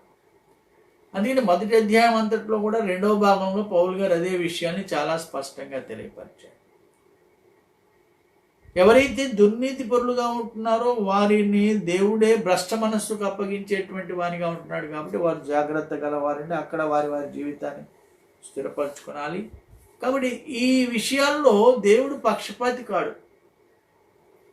ఏ విషయాల్లో? ఉగ్రత చూపించడం విషయంలో, రౌద్రం చూపించడం విషయంలో, శ్రమ కలిగించడం విషయంలో, వేదన కలిగించడం విషయంలో ఆయన పక్షపాతి కాదు. ఎవరికైనా ఒకే న్యాయం చేస్తాడు. నీకైనా నాకైనా ఒకే న్యాయం కదండి. అనగా విశ్వసించిన వాడికైనా విశ్వాస ప్రకారం జీవించకపోతుండేటప్పుడు, అలాగే విశ్వసింపనేటువంటి వానికి కూడా ఒకే న్యాయాన్ని తీర్చేటువంటి వాడే సర్వోన్నతుడగు దేవుడు. కనుక దీని గురించి మనం యోచించాలి. పౌలు గారు దీని గురించి మాట్లాడితే ఏమంటాడంటే, ఈ స్థితులలో మనము మార్పు చెందడానికి, అంటే దేవుని యొక్క ఉగ్రతలోనికి, ఆయన రౌద్రంలోనికి మనం దిక్కకుండా, శ్రమ వేదనలోనికి మనం ప్రవేశించకుండా ఉండాలి అంటే ఖచ్చితంగా మనం పూర్ణంగా మార్పు చెందినటువంటి వారమై ఉండాలి అనేటువంటి దాన్ని పౌలు గారు తెలియజేస్తూ తెస్సలోనియ సంఘంతో మాట్లాడతాడు. తెస్సలోనికలకు రాసినటువంటి 2వ పత్రికను మనం గమనించినప్పుడు 2వ అధ్యాయంలో 10-11 వచనాల్లో ఈ మాట తెలియజేస్తున్నాడు. ఏమనగా, దుర్నీతిని పుట్టించు సమస్త మోసముతో నశించుచున్న వాళ్ళు సాతాను కనపరచు బలమును అనుసరించి ఉన్నది. ఏమంటాడు? పైన 7వ వచనం నుంచి మాట్లాడుకొస్తాడు. ధర్మ విరోధ సంబంధమైనటువంటి కార్యాలు ఇప్పటికే మర్మం ఇప్పటికే క్రియ చేస్తుంది. అంటే భేదాలు పుట్టించేటువంటి వారు సంఘాల్లో ఉంటున్నారు, లోకంలో ఉంటున్నారు. దుర్నీతి పరులైనటువంటి వారు లోకంలో అనేకులు ఉంటున్నారు. సంఘాలలో కూడా వారు ప్రవేశించారు. సంఘంలో ఉన్న వాళ్ళందరూ నీతిమంతులని అనుకోకండి. సంఘంలో ఉన్నవారు కూడా దుర్నీతి పరులు ఉన్నారు. సంఘంలో కూడా లంచగొండ్లు లేరంటారా? క్రైస్తవ సంఘంలో ఉన్నారు. కనుకనే మనం చాలా జాగ్రత్త కలిగినటువంటి వారమే. సంఘాల్లో అవినీతి పరులు ఉన్నారు, సంఘంలో దుర్నీతి పరులు ఉన్నారు, సంఘంలో లంచగొండ్లు ఉన్నారు, సంఘంలో వడ్డీ వ్యాపారస్తులు ఉన్నారు. ఇవాళ మనం చూసుకుంటూ పోతే చాలామంది సంఘాల్లో ఉన్నారు. కానీ ఇప్పుడు గమనించండి, ఇవేవి కూడా దేవుని యొక్క పరిపూర్ణ చిత్తం మన జీవితం ద్వారా నెరవేర్చట కంటే మనమే ఆయన ఉగ్రతకు లోనేటువంటి పరిస్థితులను కల్పింప చేస్తున్నాయటువంటి దాన్ని మనం ఎరిగినటువంటి వారమై, జాగ్రత్త కలిగినటువంటి వారమై, దానికి ఒక సమయం అంటూ ఉంది. ఆ సమయంలో ప్రభువు దేవుడే ఆ కార్యాన్ని చేస్తాడు అనేటువంటి దాన్ని పౌలు గారు 2వ తెస్సలోనియ సంఘంతో 2వ అధ్యాయంలో మాట్లాడాడు. కాబట్టి మనం కూడా జాగ్రత్త గలవారమై ఉండి విశ్వాసం లేనటువంటి దుష్ట హృదయం కలిగినటువంటి వారు ఎవరైతే ఉంటున్నారో వారికి కొంచెం దూరంగా ఉండడం అనేటువంటిది చాలా మంచిది. హెబ్రీ గ్రంథాల్లో పౌలు గారు ఆ విషయాన్ని తెలియపరుస్తాడు. హెబ్రీలకు రాసినటువంటి పత్రికను కూడా మనం ఒకసారి గమనిస్తే 3వ అధ్యాయంలో ఆ విషయాన్ని ఆయన బయలుపరుస్తున్నాడు. హెబ్రీలకు రాసినటువంటి పత్రిక 3వ అధ్యాయము ఒకసారి చదువుదాం మనం. 12వ వచనం. హెబ్రీలకు రాసిన పత్రిక 3వ అధ్యాయము 12వ వచనాన్ని నేను చదువుతున్నాను, వినండి. సహోదరులారా, జీవము గల దేవుని విడిచిపోవునట్టి విశ్వాసం లేని దుష్ట హృదయము మీలో ఎవని ఎందైనను ఒక్కవేళ ఉండునేమో అని జాగ్రత్తగా చూచుకొనుడి. నేడు మీరు ఆయన శబ్దము వినిన ఎడల కోపము పుట్టించున్నప్పటి వలె మీ హృదయములను కఠినపరుచుకొనకుడి. ఆయన కఠినపరుచుకొనకుడని ఆయన చెప్పెను గనుక పాపము వలన కలుగు భ్రమచేత మీలో ఎవడును కఠినపరచబడకుండునట్లు నేడు అనబడు సమయం ఉండగానే ప్రతి దినమును ఒకరికొకడు బుద్ధి చెప్పుకొనుడి. అనగా మొదటి నుండి మనకున్న దృఢ విశ్వాసము అంతము మట్టుకు గట్టిగా చేపట్టిన ఎడలనే క్రీస్తులో పాలివారమై ఉందుము. క్రీస్తులో మనము పాలివారమై ఉండేటువంటి యోగ్యత ఎప్పుడు కలుగుతున్నది అని దేవుని లేఖనం ఎక్కడ చెప్తుంది అంటే, జీవం గల దేవుని విడిచిపెట్టేసి దుష్ట హృదయం కలిగినటువంటి వారంగా ఉంటున్నటువంటి వారు విషయమై చెప్తూ, అట్టివారు క్రీస్తుతో పాటు పాలి భాగస్తులై ఉండలేరు అనేటువంటి దాన్ని చెప్తున్నాడు. కనుక ఇక్కడ వాక్యాన్ని కూడా మనం గమనిస్తూ ఉండేటప్పుడు పిల్లరా, ఎవరైతే దుర్నీతికి లోబడినటువంటి వారండి, భేదాలు కల్పించుతున్నటువంటి వారై ఉన్నారో వారు సైతం కూడా దేవుని యొక్క పరిపూర్ణ చిత్తాన్ని నెరవేర్చలేగరు. కనుకనే వారి విషయంలో మహిమ కానీ, ఘనత కానీ, అక్షయత కానీ వారికి అనడం కూడా ఉండదు. ఎప్పుడైతే అక్షయత అనేటువంటిది వారి జీవితాల్లో లేదో క్షయమే ఉంటుంది. కాబట్టి వారు చేసేటువంటి ఏ క్రియ అయినా కానీ క్షయమైపోతూ ఉంటారు, పాడవుతూ ఉంటారు. ఇది గమనించవలసినటువంటి వారు. కనుక ఆ మాట చెప్తాను ఏమంటున్నాడు 9వ వచనంలో, 10వ వచనంలో, సత్క్రియ చేయు ప్రతి వానికి మొదటి యూదునికి గ్రీసు దేశంలో కూడా మహిమయు ఘనతయు సమాధానమును కలుగు. ఎవరైతే అంటే ఇక్కడ పిల్లలు ఎందుకు ఈ మాట చెప్తున్నాడు అంటే, దేవునికి పక్షపాతం లేదు అనేటువంటి పరిపూర్ణ సత్యాన్ని తెలియచేయడానికే పౌలు గారు ఈ విషయాన్ని చాలా స్పష్టంగా తెలియచేయాలి. ఎందుకంటే దేవుడు పక్షపాతి కాడు.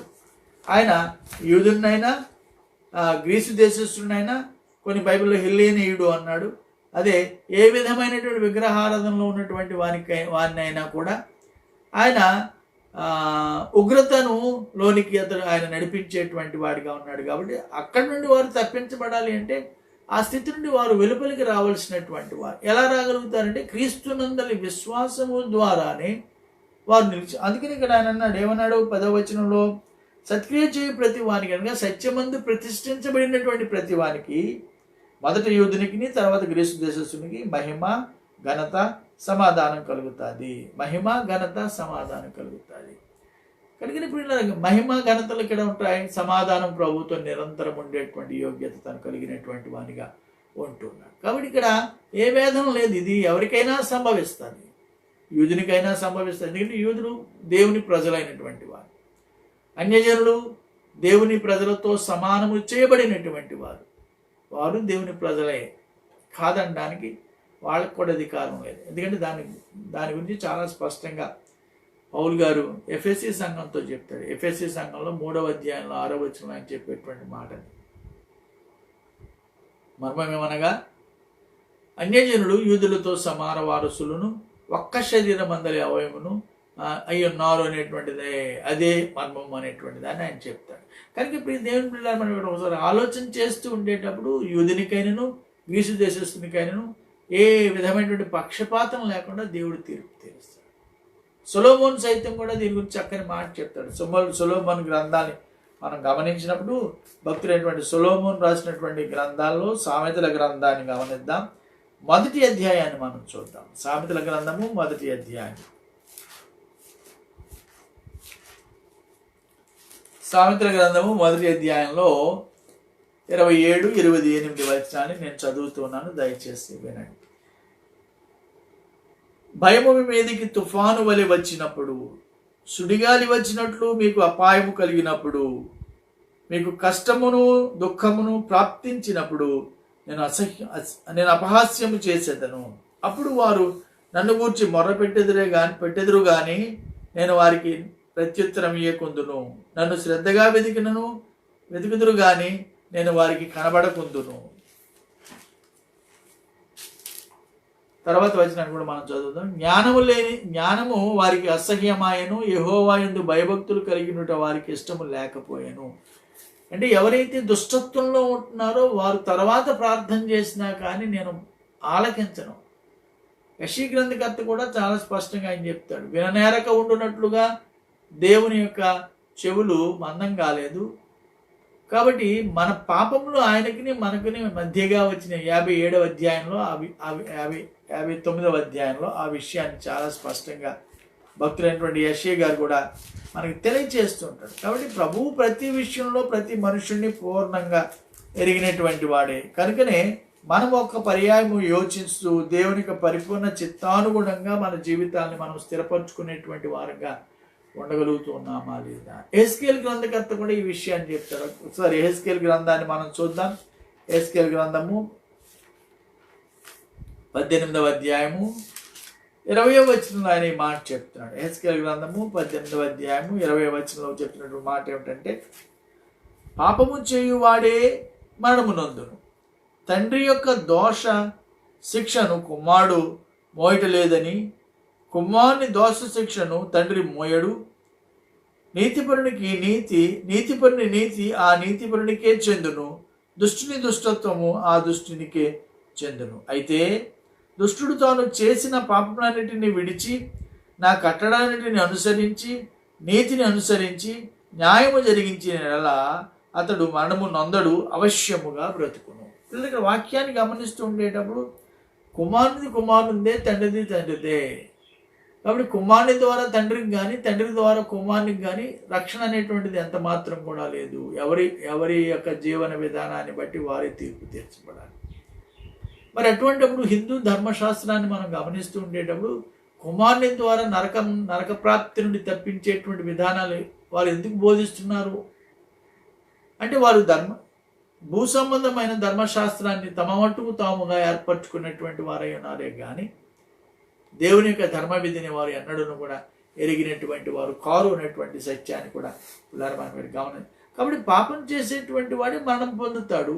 కాబట్టి ఎవడు పాపం చేస్తాడో వాడి, తండ్రి పాపం చేస్తే తండ్రి మరణం పొందుతాడు, కుమారుడు పాపం చేస్తే కుమారుడు మరణం పొందుతాడు, కుమార్తె పాపం చేస్తే ఆమె మరణం పొందుతుంది, స్త్రీ పాపం చేస్తే స్త్రీ మరణం పొందుతుంది. కానీ ఇవి ఎవరి మీదకి కూడా ట్రాన్స్ఫర్ అయ్యేటువంటి పరిస్థితులు లేవు. లేదా ఒకరిని బట్టి ఒకరు నీతిమంతులుగా జడ్జ్ చేయబడేటువంటి అవకాశం కూడా ఎంత మాత్రం కూడా లేదు. కాబట్టి మీరు ఒకరినొకడు తీర్పు తీర్చుకోకండి అబ్బాయి అనేటువంటి దాన్ని పౌలు గారు ఇక్కడ చాలా స్పష్టంగా తెలియజేస్తారు. కనుక దాన్ని కొనసాగిస్తూ పౌలు గారు చెప్పినటువంటి మాటలు మనం ఒక పర్యాయం ఆలోచన చేస్తే 11-12 వచనాల్లో దేవునికి పక్షపాతం లేదు, అందరినీ ఏకరీతిగానే ఆయన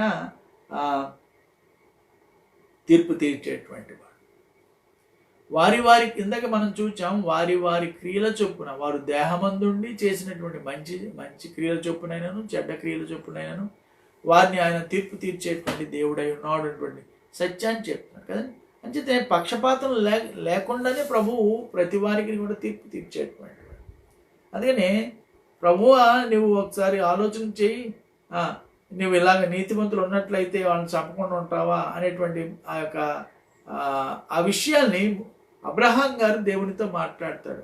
ఆదికాండం 18వ అధ్యాయంలో సొదొమ గొమొర్రా అద్మా సెబాయిములను ప్రభు అయిన దేవుడు నాశనం చేసేస్తానటువంటి మాటకు వచ్చేటప్పటికి అతని తమ్ముడు అక్కడ ఉన్నాడు కాబట్టి, సోదరుడు అక్కడ ఉన్నాడు కాబట్టి అతని నిమిత్తమే ప్రభువు దేవుణ్ణి ఆయన బ్రతిమలాడుకున్నప్పుడు మాట్లాడతాడు. 50 మంది ఉంటే, 40 మంది ఉంటే, 20 మంది ఉంటే, 10 మంది ఉంటే, 5 ఉంటే నువ్వు వాళ్ళని రక్షిస్తావా అనేటువంటిది. ఒకసారి ఆ వాక్యాన్ని మనం చూసి ముందుకెళ్దాం. ఆదికాండం 18వ అధ్యాయము 25వ వచనాన్ని మనం చదువుదాం. ఆదికాండం 18వ అధ్యాయము 25వ వచనాన్ని నేను చదువుతున్నాను, దయచేసి. ఆ చొప్పున చేసి దుష్టులతో కూడా నీతిమంతులను చంపుట నీకు దూరమవునుగాక, నీతిమంతుని దుష్టునితో సమానముగా ఎంచుట నీకు దూరమవునుగాక. సర్వలోకమునకు తీర్పు తీర్చువాడు న్యాయము చేయడా అని చెప్పినప్పుడు యెహోవా సొదొమ పట్టణంలో 50 మంది నీతిమంతులు కనబడితే చెప్పు, నేను వాళ్ళని నాశనం చేయను కదా. అబ్రహాం గారు దేవునితో అంటున్నాడు, ఏమంటున్నాడు ఆయన? చాలా స్నేహితుని వల్ల మాట్లాడుతున్నాడు. ప్రభువా ఇది నీకు దూరం అవును గాక. ఏమిటట? దుష్టులతో పాటు కూడా నీతిమంతులను చంపడం.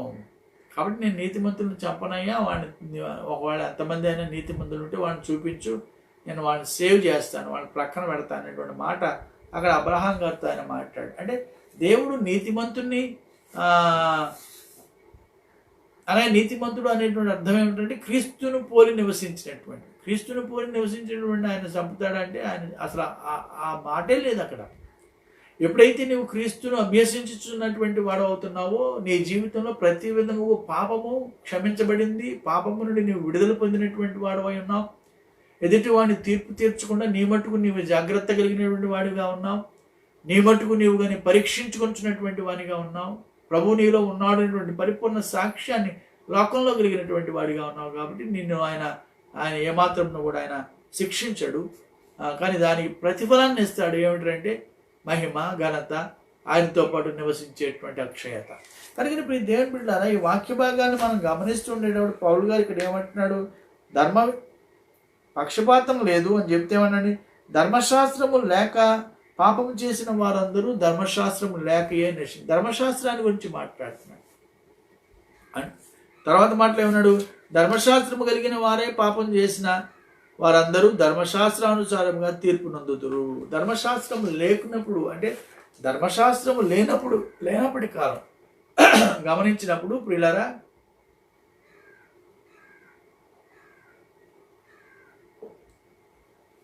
మోషే కాలానికి అందరి దగ్గర కూడా ధర్మశాస్త్రం లేనటువంటి వాడు. ఎప్పుడైతే మోషే ఇశ్రాయేలు జనాంగాన్ని విడిపించి దేవుని యొక్క పరిపూర్ణ చిత్తం ద్వారా ఆ నదిని దాటింపజేసి అవతలకు తీసుకుని వచ్చి ఆ పాలు తేనెలు ప్రవహించేటువంటి దేశంలోకి తీసుకుని వెళ్ళాలని ఆలోచన చేశాడు. వారు ప్రవేశించినప్పుడు కొన్ని దినాలకే ప్రభువు దేవుడు మోషేను రమ్మన్నాడు. ఆయన ప్రభుతో మాట్లాడడానికి వెళ్ళాడు. ఆ కొండ మీద ఆయన ఆ యొక్క ధర్మశాస్త్రాన్ని తీసుకున్నాడు. ఆ తర్వాత ప్రభువు రాసి ఇచ్చినటువంటి ధర్మశాస్త్రమే కాక ఆయన కొంతకాలం అక్కడ ఉండిపోవడం వలన ప్రభువు నేర్పించినటువంటి ధర్మాన్ని అంతటిని కూడా తర్వాత ఆయన లిఖించినటువంటి వాడు. అందుకని ప్రభు ఇచ్చినటువంటి ధర్మశాస్త్రాన్ని గురించి మనం మాట్లాడతాం, మోషే రాసినటువంటి ధర్మశాస్త్రాన్ని గురించి కూడా మనం మాట్లాడతాం.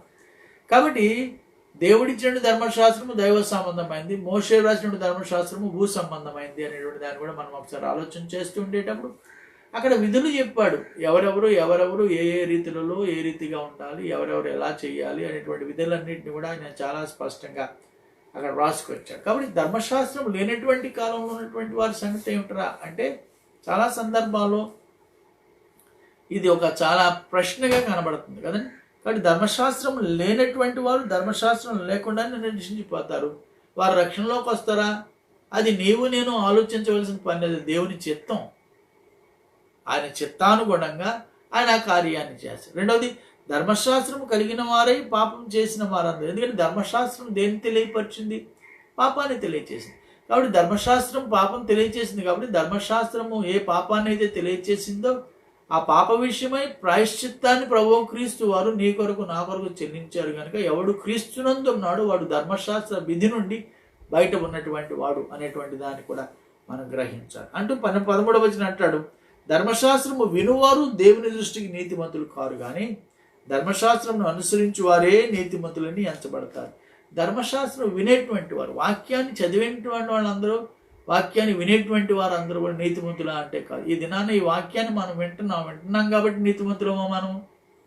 నేను ఈ వాక్యాన్ని చెప్తున్నాను కాబట్టి నేను నీతిమంతుడినా? కాదు, నేనేమి నీతిమంతుడిని కాదు. కానీ ఎప్పుడైతే ఈ వాక్యాన్ని నా జీవితంలో అనుగుణమున నేను జీర్ణింపజేసుకొని నిత్యము దాన్ని అనుసరించేటువంటి వానిగా ఉండి భూ సంబంధమైనటువంటి దేనికి కూడా నా జీవితంలో తావివ్వకుండా ఉండగలిగినప్పుడు మాత్రమే నేను నీతిమంతుడిగా ఉండడానికి అవకాశం. అది నా ద్వారా జరిగేటువంటిది కాదు,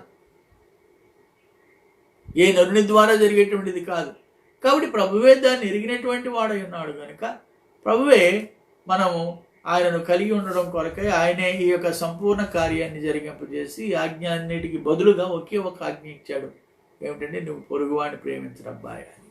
కనుక ఇప్పుడు దేవుని బిడ్డలారు గమనించండి. అంటూ ఇంకేమంటే ధర్మశాస్త్రాన్ని వినేటువంటి వారు నీతిమంతులు కాదు, ధర్మశాస్త్రాన్ని అనుసరించుచున్నటువంటి వారు నీతిమంతులుగా ఎంచబడతారు.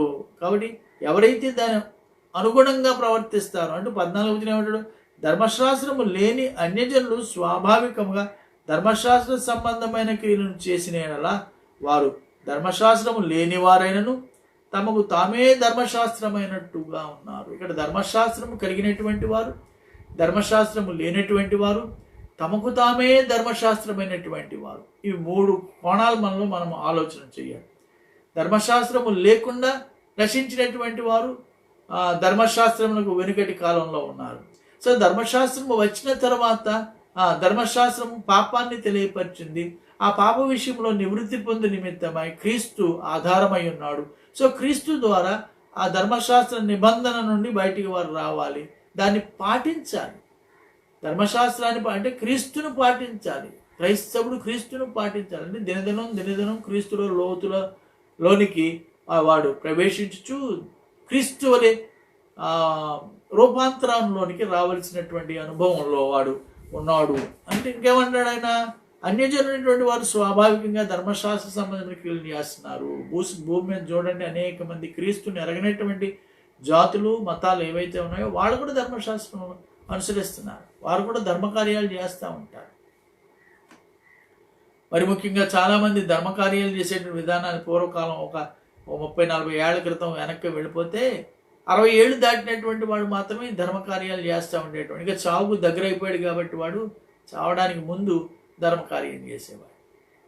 ఏమనుకునేవాడు? నేను ఇలా ధర్మం చేశాను కాబట్టి నేను పరలోకానికి దేవుడితో పాటు మహిమలోకానికి ప్రవేశిస్తాను. ధర్మశాస్త్ర సంబంధము క్రియల ద్వారా నీవు ధర్మం చేసినంత మాత్రాన పరలోక రాజ్యానికి వెళ్ళవు. కానీ పరలోక రాజ్యానికి వెళ్ళడానికి ఏంటి ఆటంకంగా ఉంది?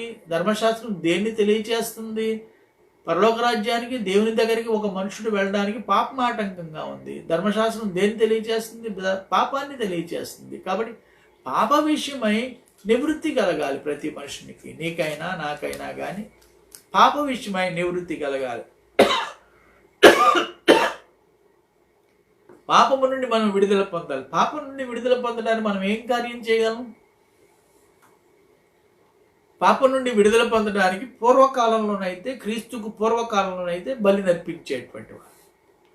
సో పాపమునకు ప్రతిగా, పాపము కొరకు చిందించబడినటువంటి తన రక్తమునకు ప్రతిగా ఒక పశువు రక్తాన్ని చిందించడం ద్వారా తాత్కాలికమైనటువంటి పాపక్షమాపణ కలుగుతూ ఉండేది. కాబట్టి వాడు ఏం చేసేవాడు? ప్రతి సంవత్సరము ఆ అర్పణను ఇచ్చుకోవాల్సి వచ్చేది. అలాగే దినాన ధర్మశాస్త్రాన్ని అనుసరించేటువంటి వాడు కూడా ఏ విషయాల్లో ధర్మశాస్త్రం అనుసరించమని చెప్పిందో, నేర్పిస్తుందో అవి ఖచ్చితంగా ఏ విషయంలో కూడా తప్పిపోకుండా ధర్మశాస్త్రాన్ని అనుసరించవలసిన వారే. ఇక ధర్మశాస్త్రం లేకుండా తమకు తామే ధర్మశాస్త్రమైనటువంటి వారు ఒకరు ఉన్నారు. వారి గురించి కూడా ఇక్కడ మాట్లాడుతున్నాడు. ఏమంటున్నాడు ఆయన? 14వ వచనం చివరి భాగంలో ఏమన్నాడండి?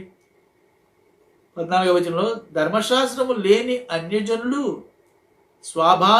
స్వాభావికముగా ధర్మశాస్త్ర సంబంధమైన క్రియలను చేసిన ఎడల వారు ధర్మశాస్త్రము లేని వారైనను తమకు తామే ధర్మశాస్త్రమైనట్టుగా అయినట్టున్నారు. అట్టి వారి మనస్సాక్షి కూడా సాక్ష్యం ఇచ్చుచుండగా వారి తలంపులు ఒకదాని మీద ఒకటి తప్పు మోపుచు లేక తప్పు లేదని చెప్పుచు ఉండగా ధర్మశాస్త్ర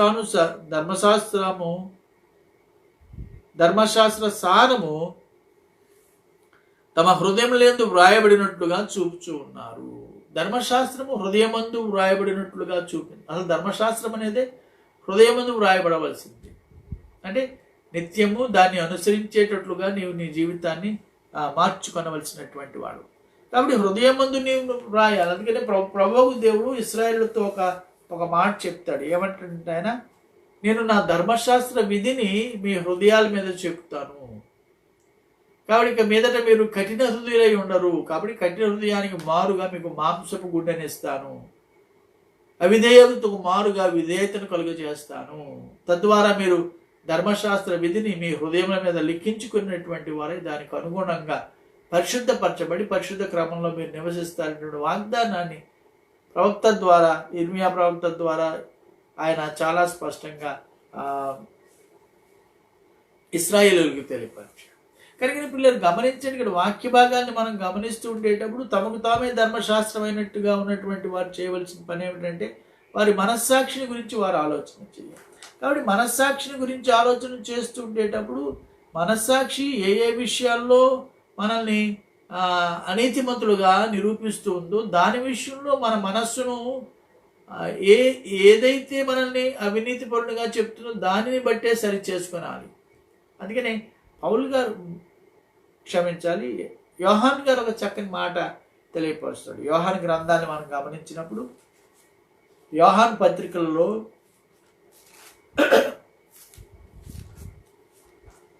యోహాన్ రాసినటువంటి మొదటి పత్రిక 3వ అధ్యాయము 19-20 వచనాలు ఈ రీతిగా మాట్లాడుతున్నాడు. ఇందువలన మనము సత్య సంబంధులమని ఎరుగుదుము, దేవుడు మన హృదయముల కంటే అధికుడై సమస్తమును ఎరిగి ఉన్నాడు గనుక మన హృదయము ఏ విషయములలో మన యందు దోషారోపణ చేయునో ఆయా విషయములలో మనము ఆయన ఎదుట మన హృదయములను సమ్మతిపరుచుకుందుము. ప్రియులారా, మన హృదయము మన యందు దోషారోపణ చేయని ఎడల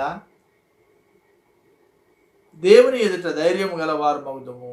మరియు మనం ఆయన ఆజ్ఞను గైకొనుచు ఆయన దృష్టికి ఇష్టమైనవి చేయుచున్నాము గనుక మనమేమి అడిగినను అది ఆయన వలన మనకు దొరుకును. పిల్లల వాక్యాన్ని గమనిస్తుండేటప్పుడు ధర్మశాస్త్రము కలిగినటువంటి వారుగా కానీ, ధర్మశాస్త్రం లేనటువంటి వారుగా కానీ, లేక తమకు తామే ధర్మశాస్త్రమైనటువంటి వారు కానీ ఒకటి కలిగినటువంటి వారై ఉన్నారు. ఏమిటంటే మనస్సాక్షి కలిగినటువంటి వారు. కాబట్టి వారి మనస్సాక్షిగా ఎలా ఉండాలి అంటే, వారి మనస్సాక్షి ఏది హెచ్చరిస్తుందో దాని విషయాల్లో వారు మూర్ఖులుగా ఉండడం కంటే దాన్ని స్వీకరించాలి. అంచేతనే ఒక క్రైస్తవుడు దేవుని యొక్క మందిరానికి వెళుతూ ఉండేటప్పుడు దేవుని వాక్యము ద్వారా మనస్సాక్షి గర్దిస్తూ ఉండేటప్పుడు వాడు ఏం చేయాలంటే మనస్సాక్షి సంబంధమైనటువంటి ఆ ప్రేరణను బట్టి తన యొక్క జీవితాన్ని మార్చుకోవడానికి దేవుని వాక్యాన్ని ఆధారం చేయాలి. అందుకని ఆయన ఈ మాటను చెప్పుకోవచ్చు. చివరికి వచ్చేటప్పుడు 16వ వచనం ఆయన ఏమంటున్నాడు? ఆయన దేవుడు ఈ సువార్త ప్రకారము యేసుక్రీస్తు ద్వారా మనుషుల రహస్యములను విమర్శించు దినము ఇలాగు జరుగును. అంటే యేసుక్రీస్తు వారు మనల్ని విమర్శించేటువంటి దినం ఒకటి వస్తుంది. ఆ విమర్శ దినాన్న ధర్మశాస్త్రము లేకుండా నిద్రించినటువంటి వారు, ధర్మశాస్త్రం కలిగి ఉన్నటువంటి వారు, తమకు తామే ధర్మశాస్త్రమైనటువంటి వారు, వీరందరినీ కూడా ప్రభువుకు దేవుడు అక్కడ నిలవబెట్టి విమర్శించేటువంటి కాలం, తీర్పు తీర్చేటువంటి కాలం. అది అంతేగాని మనకు మనం తీర్పు తీర్చుకోవడం అనేటువంటిది కాదు. అంచేతనే ఒక క్రైస్తవుడుగా నేను చేయవలసిన ఒక ఉన్నతమైన కార్యం ఏంటంటే ఎదుటివాని మనస్సాక్షి విషయమై కార్యాన్ని జరిగించాలి. పౌలు గారు ఎదుటివాని మనస్సాక్షి విషయమై చెప్తున్నటువంటి విషయాన్ని గమనిస్తుండేటప్పుడు ఒక అధ్యాయంలో దాని గురించి విగ్రహములకు బలి ఇచ్చిన దాన్ని తినడం విషయంలో అక్కడ ఆయన చాలా స్పష్టంగా ఆ విషయాన్ని తెలియజేస్తాడు. ఎదుటివాని మనస్సాక్షిని బట్టి మనం ప్రవర్తించాలి.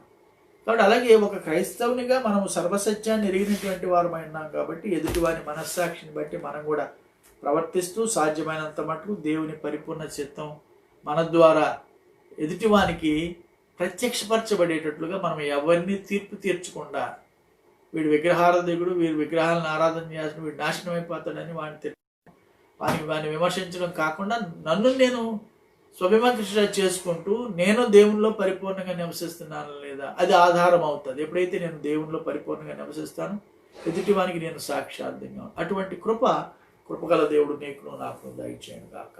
ఆమేన్. ప్రార్థన చేద్దాం. కృపా సమృద్ధి గల మా తండ్రి, ఈ వాక్యాన్ని మేము విన్నాం. ధర్మశాస్త్రం లేనివారు, ధర్మశాస్త్రము కలిగి ఉన్నటువంటి వారు, తమకు తామే ధర్మశాస్త్రమైనటువంటి అన్యజనులు, మేమైతే అన్యజనుల నుంచి నాయన విడుదల పొందినటువంటి వారమే నీ అందులో విశ్వాసం ద్వారా రక్షించబడడానికి యోగ్యత కలుగు చేశారు. కనుక నీ కృపలో మమ్మల్ని బలపరచండి, భద్రపరచండి. సాధ్యమైనంత మట్టుకు నీ మాటను మేము విని దాన్ని గ్రహించి దానికి అనుగుణంగా మా జీవితాన్ని కట్టుకున్నట్లుగా నీ కృప దయచేయమని మహిమ ఘనత ప్రభావం పొందమని యేసు పరిశుద్ధ నామమున వేడుకొనుచున్నాము. ఆమేన్. తండ్రి, కుమారుడు, పరిశుద్ధాత్మకు సర్వశక్తి గల దేవుని దీవెన సర్వదా మనకు తోడైండును గాక.